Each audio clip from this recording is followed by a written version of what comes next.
My parents bought my brother a luxury car for his 18th birthday. I got a thrift store jacket. Turning 18 is supposed to feel like stepping into adulthood, right? Like getting your first driver's license or voting for the first time. Well, for me, that day felt more like walking through a door and realizing the party was already over and I hadn't even been invited. It was our 18th birthday, mine and my twin brother Jake's. My parents went all out. Balloon streamers, a huge banner in the backyard with happy 18th Jake and Eric in bold letters, but even that felt like a formality. Everyone knew who the real guest of honor was. Jake was always a star, the life of every party, the golden boy with the easy smile and the effortless charm. He could crack a joke and have the whole room laughing within seconds, like he was auditioning for a late night show. Me, I was the twin, though quieter one, the one teachers described as hardworking, while Jake was brilliant. The party buzzed with excitement, but it wasn't for me.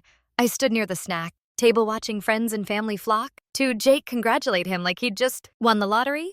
My parents beamed every time someone mentioned how lucky they were to have such an amazing son. Their eyes didn't even scan the crowd to find me. I grabbed a can of Dr. Pepper and stood there sipping it like it was a lifeline when it was time for presents. Everyone gathered around the driveway. Jake stood front and center, soaking in the attention. Dad handed him a key fob with a proud grin, and the crowd erupted as the garage door opened, revealing a gleaming midnight blue Dodge Challenger. The car looked like it belonged in a movie. Polished chrome leather seats and an engine that growled when Jake revved it for our brilliant boy had announced, clapping Jake on the back. A car worthy of your bright future.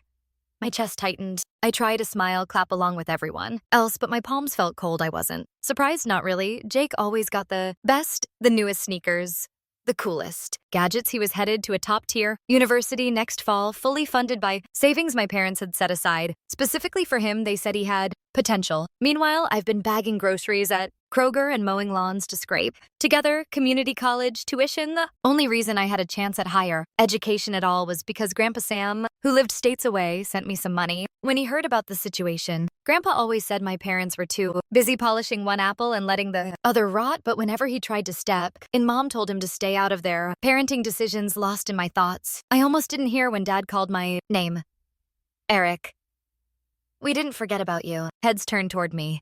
My stomach dropped. I didn't want the spotlight anymore, but Dad pulled a package from behind his back and held it out. It was soft and lumpy, wrapped in plain brown paper. I forced a smile, peeled back the wrapping and held up a leather jacket. It was black, worn at the elbows with faint cracks on the sleeves and a musty smell that reminded me of an old thrift store. My eyes caught a faint smudge of faded perfume near the collar. Maybe Chanel? Number 5, like the kind you'd smell when walking past a perfume counter at Macy's. You mentioned wanting 1 month ago. Mom said, her smile tight. It's vintage, very trendy. The crowd shifted. Uncomfortably, I remembered mentioning a jacket like this in passing, half joking about how cool it would be to ride a motorcycle someday, but I never expected this. Jake's laugh broke the silence. Dude, you're going to be irresistible now. The girls will be all over you, chasing you down the street like you're a discount Elvis. He mimicked a swooning fan, staggering around the driveway. The crowd chuckled, some of them reluctantly. My face burned. I tried to chuckle along, but the sound stuck in my throat. I clutched the jacket tighter, feeling its rough edges bite into my skin. Memories flashed through my mind, watching Jake unwrap expensive toys while I got books to build character. Hearing Mom say they couldn't afford soccer gear for me while signing Jake up for private tennis lessons. Seeing the college fund labeled for Jake's education every time I passed a family's finance binder. The jacket hung heavy on my arm. The smell of the perfume turned my stomach. Grandpa's voice echoed in my mind. A family should lift both kids up, not just one. Don't let them make you believe you deserve less. But maybe I already had. I stood there, jacket in hand, while everyone's attention shifted back to Jake. The laughter returned, the music cranked up again, and the moment passed for everyone else, but not for me. That night, as the sunset and the Challenger's chrome reflected the fading light, I realized something. This wasn't just a birthday, it was a reminder I'd always been the shadow, the afterthought, and no one ever expected shadows to step into the light. But maybe, just maybe, it was time to prove them wrong. The next morning, I woke up with a dull ache in my chest. It wasn't from a late night workout or some wild party. It was like waking up after binge watching Netflix until 3 a.m. only without the satisfaction of finishing the season. The way to that jacket still hung in the corner of my room, mocking me. The smell of stale leather mixed with that faint perfume clung to the air like a bad memory. I glared at it for a moment, then grabbed it and tossed it across the room. It landed in a crumpled heap, just like how I felt inside. I spent most of the morning avoiding the world. Jacob, of course, was already out cruising around in his new Dodge Challenger, probably blasting classic rock and giving ride to half the cheer squad. Mom and Dad were busy cleaning up the aftermath of Jake's epic party, chatting about how proud they were of him. I stayed in my room, scrolling through TikTok and raiding the fridge for leftover pizza, trying to pretend I didn't care. By noon, boredom got the better of me. I picked up the jacket again, holding it at arm's length, like it might infect me with disappointment. The leather was cracked and uneven, the seams frayed in spots. As I ran my fingers along the inside lining, something caught my attention, a rough patch near the right side. I tugged at it, and the stitching gave way with an almost satisfying rip. My heart skipped a beat as my fingers brushed against something hard beneath the fabric. It wasn't just padding or some random bit of stitching, it was something else. Curiosity replaced my frustration. I stuck my fingers deeper into the lining and carefully pulled out several small, crumpled rectangles. My mind raced through possibilities, secret notes maybe, some old receipts, but when I smoothed one out, I froze. They were lottery tickets. For Mega Millions tickets, to be exact. The paper was worn, the edges soft like they've been handled many times. I stared at them, my brain struggling to make sense of it. Why were these tucked away inside an old Lee jacket? I inspected the first ticket. The date was from 4 years ago, numbers faded but still legible. Nothing remarkable. The second and third were the same old expired tickets that someone clearly hadn't had the heart to throw away. The fourth ticket looked just as old, same faded ink, same worn edges. I almost didn't bother checking it. Figured it was probably another dud, forgotten memento from whoever owned a jacket before me. People always joke about finding a winning ticket in the couch cushions. But let's be real, those stories never happened to guys like me. Was about to toss the tickets on my desk when I heard footsteps thundering up the stairs. The door flew open and Jake appeared, grinning like he just won a game show. Dude, come check this out, he shouted, gesturing wildly.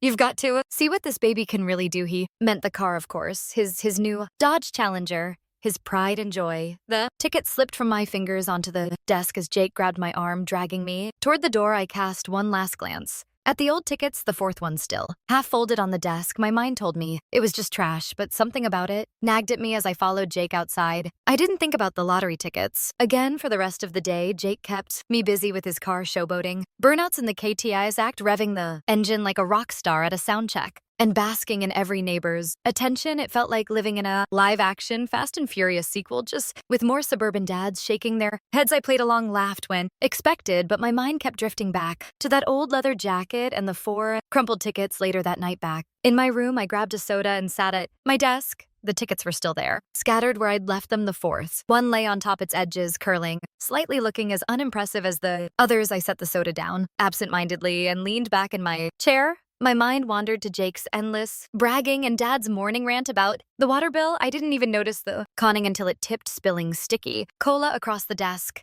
The brown liquid pool beneath the papers, soaking the lottery tickets, warping their edges and smudging the faded ink grate.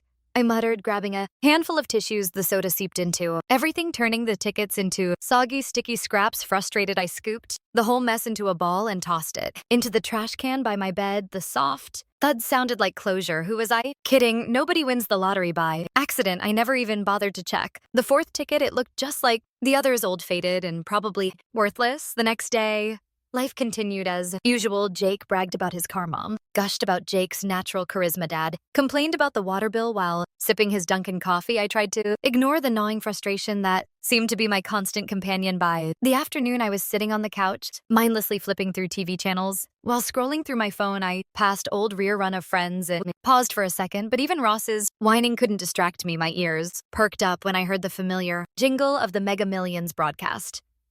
I glanced at the screen. A polished, overly cheerful host stood in front of a golden backdrop announcing the latest jackpot winner, and the winning numbers for the $58 million jackpot are. I froze. 58 million. My chest tightened. My mind raced. I didn't know the exact numbers from the ticket. I never checked it, but something about that amount nagged at me. I couldn't shake the feeling that I'd seen it before, like a forgotten tune stuck in my head.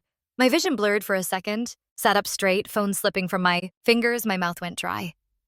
Someone's life just changed forever, the host chirped, beaming at the camera. One lucky winner has claimed a prize with the ticket Purchased at a small convenience store. Right here in town, I could hear my pulse. Pounding in my ears, my brain raised. Through the timeline, a convenience store. Nearby, the jack at the ticket from. Across the room, Dad let out a low chuckle. Can you imagine that 58 million? Bucks someone out there just hit the jackpot, man. We could use that kind of luck. My stomach twisted into a knot. My mind reeled back to the night before. The tickets, the trash can. I shot up from the couch so fast that Dad gave me a startled look. I sprinted to my room, flung the door open and skidded to a stop beside the trash can. Empty. The trash can was empty.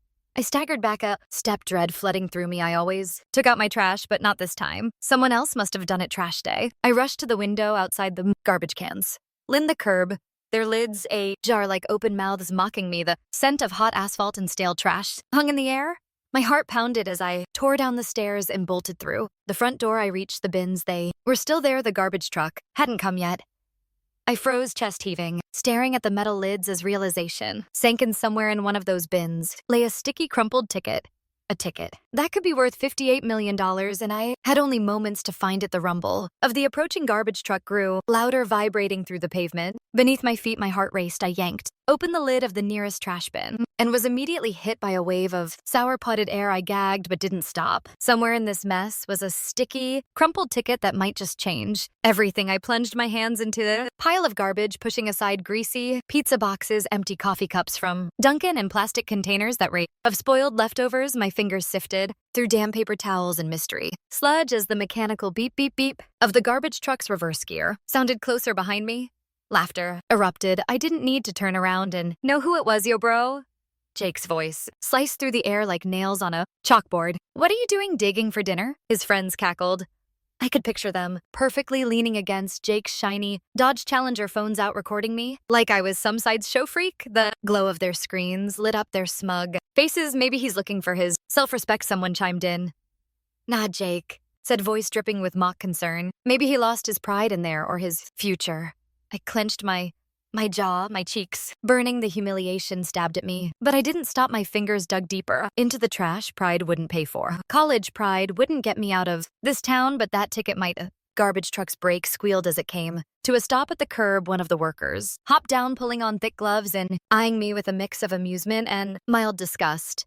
Hey kid, he called you need something we're about to dump. That, yeah, Jake shouted. He's treasure hunting, maybe. He'll find a winning lottery ticket. See, group burst into fresh laughter. I forced myself to breathe through my mouth and kept searching. My hands slid over slimy wrappers and unidentifiable chunks of something. I felt a sharp edge and winced as it sliced my finger. Blood mixed with a grime on my skin, but I didn't stop. Come on, the garbage truck's engine roared as the hydraulic arm clamped onto the next spin. Panic surged through me. I shoved aside a crumpled fast food bag and felt something slightly thicker than the rest of the trash. I grabbed it, yanked it free, and stared. It was a sticky cane Mega Millions ticket. My breath caught. My hands trembled as I clutched the damp, smudged paper. You've got to be kidding me, I whispered, the realization hitting me like a punch to the gut. My chest felt tight, like the universe had just thrown me the craziest curveball in my life. Behind me, Jake's voice broke through the fog of disbelief. What's that, Eric? Find a coupon for free fries.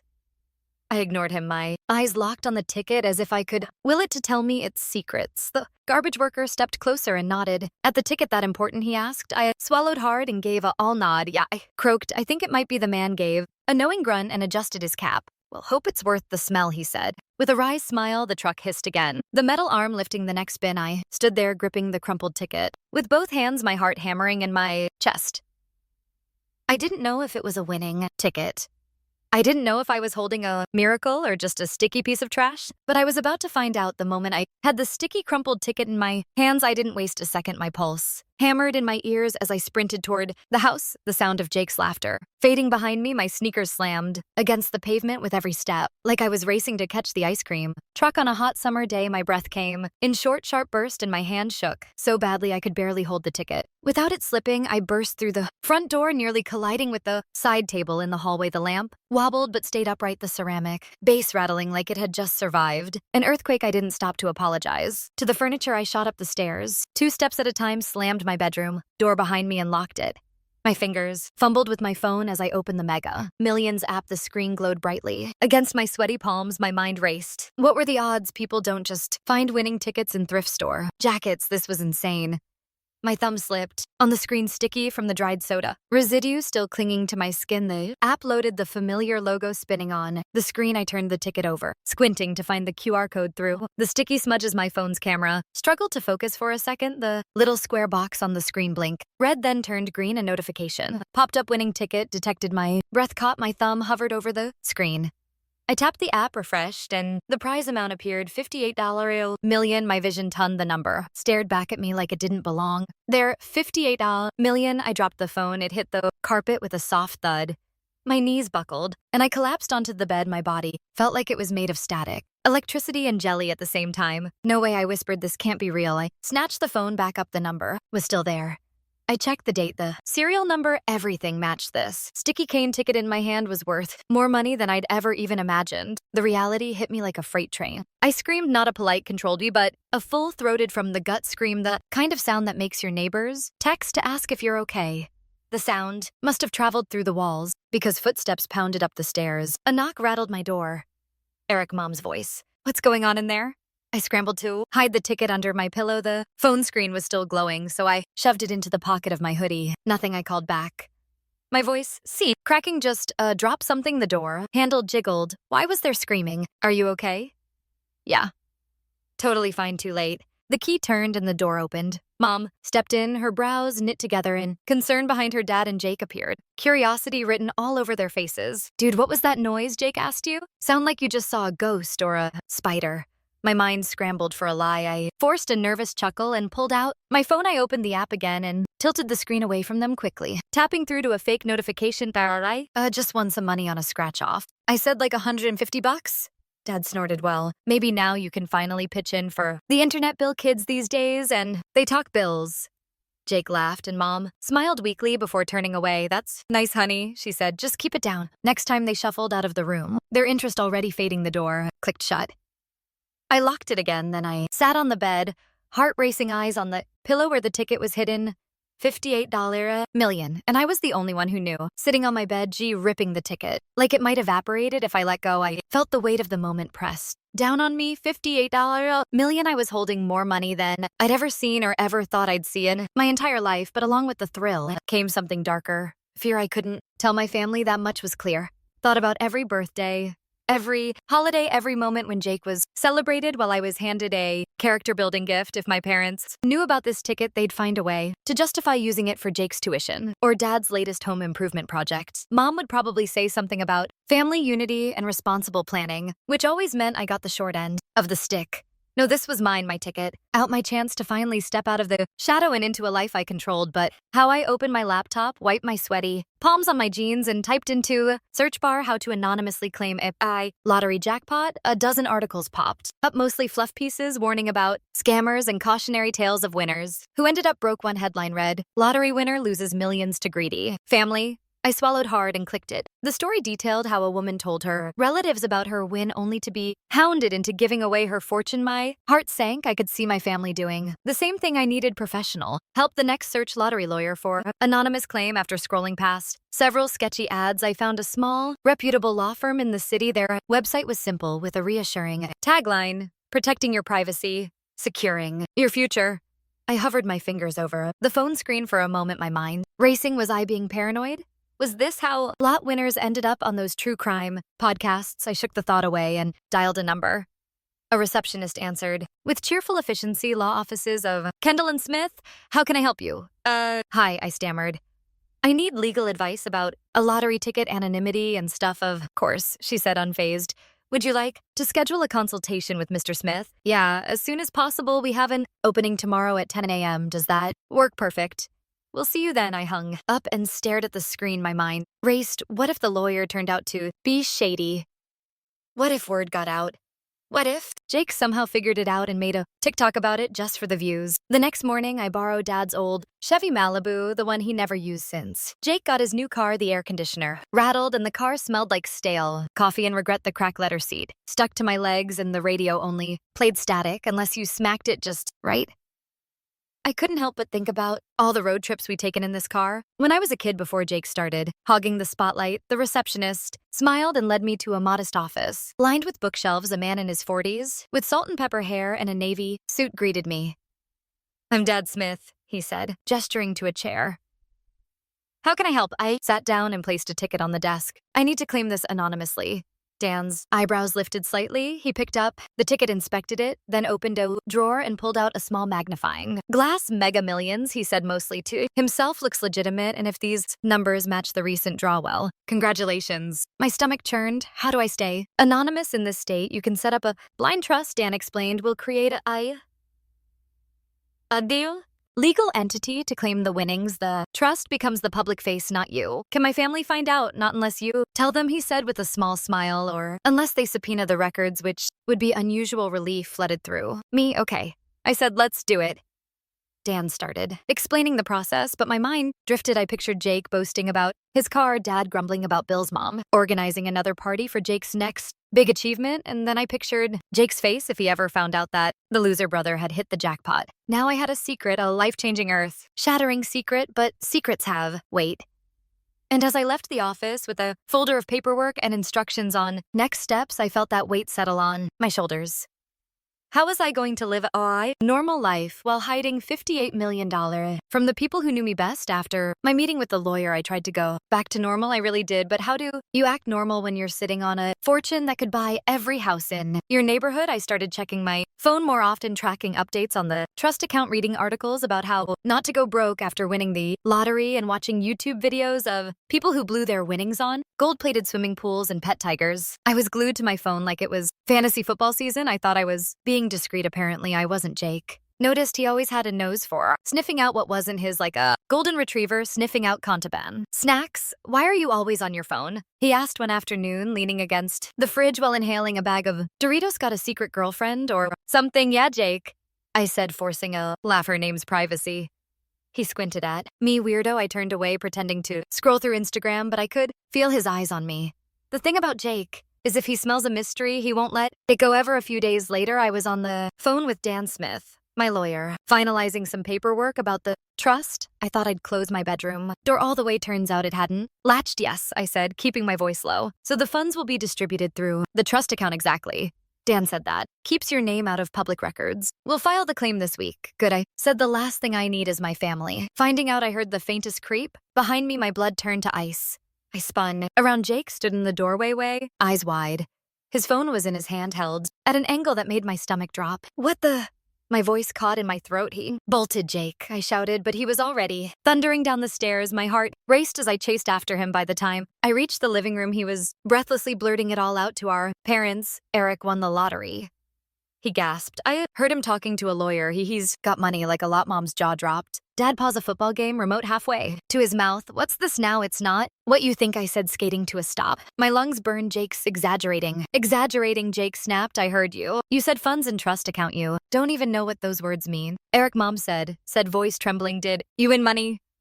I hesitated. The truth was a bomb that would blow up my life. Yeah, said finally, but it's not a big deal. Just $1 million from a ticket I bought with my own money. For a moment, silence. Then Dad let out a strangled sound and clutched his chest. $1 million? He wheezed. Frank, Mom shrieked. Are you okay? I'm fine, Dad gasped, waving her off. Just $1 million, and you didn't tell us? He sat down heavily, clutching his chest, like he'd just seen the Black Friday sale of a lifetime. Jake's mouth hung open. $1 million, dude. Yeah, I said, trying to sound casual. It's already in a trust. I can't just withdraw it. Mom collapsed onto the couch, the old boy groaning under the sudden weight of her disbelief. $1 million? She whispered. Imagine what we could do with that. Dad rubbed his hands together. Well, first things first, he said. Jake needs a house. Something modest, of course, and we could use a nice RV. Finally see the Grand Canyon. And Eric, Mom asked. He's fine, Dad said, waving dismissively. He's young. He can pay for his own college now and maybe even get himself an apartment. Stood there, my fake $1 million confession hanging in the air like bad cologne. They were already planning how to spend my imaginary money, and I wasn't even in the plans. Dinner that night felt like sitting through Thanksgiving dinner with relatives who've been holding grudges since the Reagan administration. The air crackled with unspoken tension as we picked at our meatloaf and mashed potatoes. Jake sat across from me, smirking like he just won some game. Only he was playing. Mom's eyes kept darting toward me while Dad stabbed his fork into his food with a little too much enthusiasm. I knew what was coming. It wasn't a matter of if they were terrible at subtlety. It was when. So Dad finally said, voice strained with force. Casualness. $1 million, huh? I kept my eyes on my plate. Yeah, and you didn't. Think to tell your family mom's voice. Cracked on the word family, I just wanted. To handle it myself, I said it's any trust I can't even touch it right now. But eventually Dad said, leaning forward, eventually it'll be available for the good of the family. There it was. Drop my fork, the clink of metal, against porcelain sounding louder than, it should have the good of the family we raised you, Mom said, tears brimming in her eyes. We sacrificed for you, don't you? Think you owe it to us to help Jake? Snorted, yeah, bro, you didn't get here by yourself. We put a roof over your head, fed you, and now you're just going to keep it all. My hands curled into fists. Beneath the table, years of frustration boiled over, making my skin prickle with heat. You mean like how you got a brand new car for your birthday while I got a thrift store jacket? That's different, Dad. Snapped his face, reeing. Jake has potential. We invested in that, right? And I was just supposed to learn character. By bagging groceries and paying for my own classes, I shot back. We're a family, Mom said, voice trembling. A family's stick. Together we supported you. Now it's your turn to support us. You supported me. I gave a hollow laugh when you told me I wasn't college material when you spent every dime of the education fund on Jake's tennis lessons. Jake leaned back, arms crossed, his smirk unwavering. You think money's going to make you cool? He sneered. Newsflash. You're still Eric. No amount of cash is going to change. The Dad slammed his fist on the table, rattling the glasses enough. He pointed at me, his finger trembling. You're being ungrateful. We're your family. We deserve a share of that money. My heart raced. For years, I'd let them walk over me, dismiss me, push me aside for Jake's benefit, but not this time. I stood up, the chair leg screeching against the floor. Dad's eyes went wide with shock. Jake smirk. Falter. For the first time all night, no, I said, voice shaking but firm. That money is mine. I earned it. I bought that ticket. With my own money, it's my chance at a different life, and I'm not sharing it. Mom gasped like I'd slapped her. Jake shook his head, muttering something under his breath. Dad's face darkened into a dangerous shade of crimson. You ungrateful little. I didn't stick around to hear the rest. I turned, walked out of the dining room, and went upstairs. Locking my door behind me, I sat on my bed, head, chest heaving, adrenaline coursing through me. My phone buzzed with a text from Jake. You're dead to us. Tears burned my eyes, but I blinked them away. My thumb hovered over the screen. This was the first time I'd ever really stood up to them, and it hurt, but it also felt right. No, Jake, I whispered. I'm finally alive. I blocked his number and shoved the phone in my pocket. They could yell, cry, and guilt trip all they wanted. I wasn't giving up my future. The next morning, I woke up with a clarity I'd never felt before. The weight of the previous night's confrontation still lingered, but beneath it was something stronger. Resolve. I wasn't going to let guilt or family manipulation dictate my future. I sat at my desk, pulled out my laptop, and logged into the trust account my lawyer had set up. My heart raced as I navigated through the dashboard. There it was, a balance of $40 million. The funds had officially been deposited after taxes, as Mr. Smith had explained. The federal and state taxes had taken their share, but $40 million was still more than I could wrap my head around. I leaned back in my chair, exhaling shakily. It was real. It was mine. Next, I opened a rental website and found a modest one-bedroom apartment on the other side of town. Nothing fancy, just a fresh start. I signed the lease online, packed a duffel bag with essentials, and grabbed my jacket, the one with the torn lining that changed everything. I left a note on the kitchen counter. I'm done. Don't contact me. By the time the sun peeked over the horizon, I was gone. My phone buzzed nonstop throughout the day. Missed calls from Mom, angry texts from Dad. Jake left a voice message that started with "Enjoy your trash money, loser," and ended with him swearing revenge for something. I turned off notifications and tried to settle into my new place. The apartment was tiny. Just a living room, a kitchenette, and a bedroom that barely fit. A full-size bed, but it was mine. I sat on the floor eating cold pizza straight from the box, wiping my hands on my jeans. My phone buzzed again. This time, it was a link from an old high school friend. Dude, you're famous. The text read, curious. I clicked the link. It opened to a viral TikTok. The video showed me elbows deep in a trash bin, frantically searching for the ticket. The caption read, "Local loser thinks he's winning at life. Hannah, dumpster diver." Millionaire Jake's voice narrated the clip. "This is my brother Eric. He's digging through garbage, thinking he's going to find success. Spoiler alert, he never does." My stomach dropped. The video had over 1 million views, and the comments were brutal. Imagine being this desperate. I really thought trash equals cash. This is just sad. I felt the familiar sting of humiliation, but then, as I scroll further, the comment shifted. Wait, didn't someone win $58 million? An old ticket recently. Respect, dude didn't give up from trash to treasure. This guy's got grit news. Articles started popping up with headlines like "From Trash Bin to Millionaire Eric Thompson's Incredible Lottery Story." Reporters reached out. Influencers tagged me, and strangers flooded my inbox with messages of support. For the first time in my life, people weren't laughing at me. They were rooting for me. It felt surreal, like waking up on Christmas morning and finding a car with a bow in the driveway. A week later, I stood in the dealership, Parking lot signing papers for a new car. Not a flashy muscle car like Jake's, just a reliable SUV, comfortable seats, good. Mileage freedom on wheels, the salesman. Handed me the keys. Congrats, Mr. Thompson. Enjoy your ride. I slid behind the wheel, inhaling the crisp, clean sassy of new. Leather on the passenger seat lay my old jacket with a torn lining, a relic of the moment everything changed. My phone buzzed again, a call from an unknown number. Hello, Eric. This is Laura Mears. From Good Morning America, we'd love to have you on the show to share your incredible story. I hesitated, then smiled. Sure, why not? The studio was Kendall, lights blinding the host, a polished man. With a perfect smile, leaned forward. Eric, you went from digging through trash to winning millions. What do these winnings mean to you? I adjusted them. My clipped. To my jacket freedom, I said the chance. To live life on my terms, to stop waiting for approval from people who never really saw me. The interview ended and I walked out of the studio into the fresh morning air. I unlocked my car and glanced at the back seat. The jacket was there, the torn lining visible, a reminder that sometimes life's biggest treasures come from the most unexpected places. I smiled, started the engine, and drove off toward the horizon, leaving the past where it belonged behind me.